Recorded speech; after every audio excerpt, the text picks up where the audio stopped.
ఎంతో ప్రేమించిన దేవుడు ఈ లోకంలో ఉన్న నన్ను రక్షించడానికి కుమారుడిని పంపించాడని, ఆ కుమారుడు లోకానికి రక్షణ ఇచ్చి మళ్ళీ ఆయన వచ్చిన పనిని సంపూర్తి చేసి వెళ్ళిపోయేటప్పుడు ఈ లోకాధికారి చేతిలో చిక్కుబడిపోయి అనాథలమైపోయి దాని చేత పట్టబడతామని మన దగ్గర ఎల్లప్పుడూ ఉండటానికి ఆయన వేరొక ఆదరణకర్తనగా పరిశుద్ధాత్మ సత్యస్వరూపి అయిన ఆత్మను మన మధ్యకి పంపించాడు అని తెలియజేశాడు. అయితే వాక్యం ఏం చెప్తుందంటే, నీ అక్రమాలు నీ పాపాలు విడిచిపెడితే కన్నా నువ్వు బ్రతుకుతావు. అంటే నువ్వు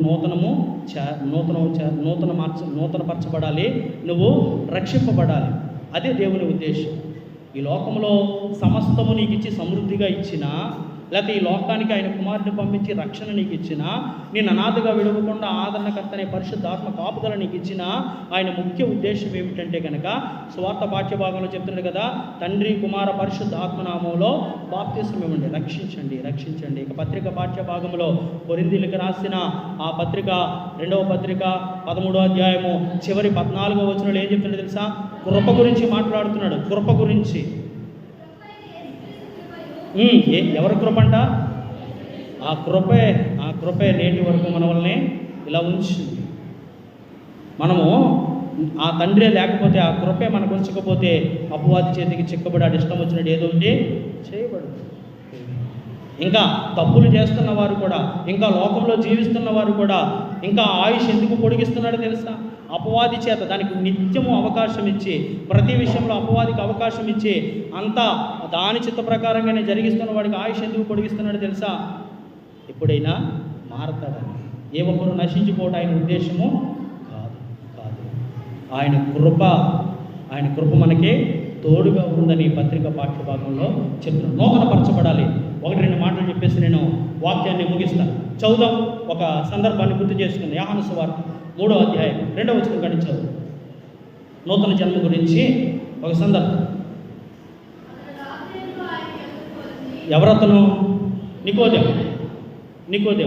చదువు.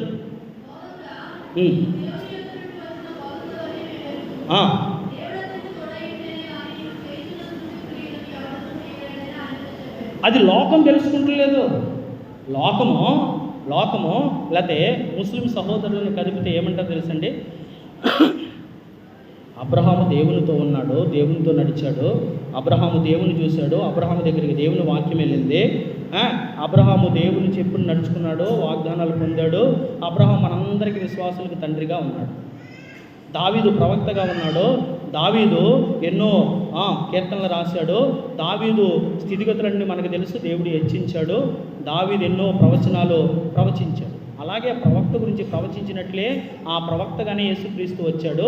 యేసుక్రీస్తు కూడా ఈ భూమి మీద వారికంటే కొన్ని అద్భుతాలు చేశాడు, వారికంటే ఎక్కువ సూచక్రియలు చేశాడు, వారికంటే ఎక్కువ కొంచెం భక్తిగా ఉన్నాడు అని ముస్లిం సహోదరులు చెప్తారు. కానీ తండ్రి చెప్పినట్లు వారందరూ లోకం కోసం, రక్షణ కోసం ప్రాణం పెట్టిన వారుగా లేరు, మాదిరిగా ఉన్నారు.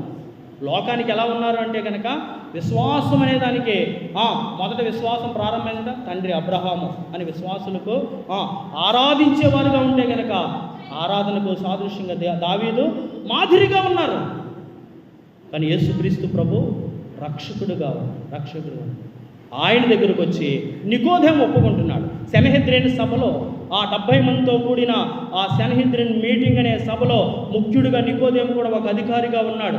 ఆ అధికారిగా ఉన్నవాడు యేసుక్రీస్తు ప్రభువారిని ఎలా సిలువేయాలి, ఎలా చంపాలి, ఈ లోకంలో ఆయన లేకుండా ఎలా చేయాలని ఆ జరుగుతున్న సభలో నుంచి రాత్రి వేళ ఆయన దగ్గరకు వచ్చి, నువ్వు చెబుతున్న మాటలన్నీ నాకు నచ్చినాయి, ఒకడు దేవుడు అతనికి తోడై ఉంటే తప్ప ఇటువంటి అద్భుతాలు గొప్ప కార్యాలు చేయలేడని నాకు అవగాహన వస్తుంది. కానీ నువ్వు చెప్తున్న మాట ఏంటో తెలుసా? ఒకడు కొత్తగా జన్మించాలని చెప్తున్నావు కదా, నేను ముసలివాడిని అయిపోయాను, కొత్తగా జన్మించాలంటే సాధ్యమవుతుందా? తల్లి గర్భంలోంచి వచ్చిన వాడు మరలా ఆ గర్భంలో ప్రవేశించే వీలు పడుతుందా అని అడుగుతున్నాడు. అంటే ఈ విషయాలు, ఈ అద్భుతాలు అన్నీ అర్థమైనవి, కానీ నూతన జన్మ గురించి నికోదేముకి అర్థం కాలేదు. చదువు.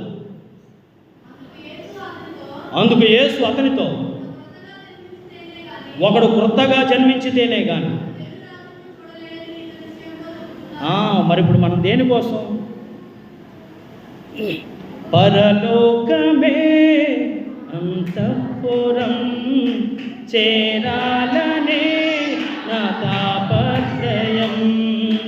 పరలోకమే అంతఃపురం చేరాలనే నా తాపత్రయం.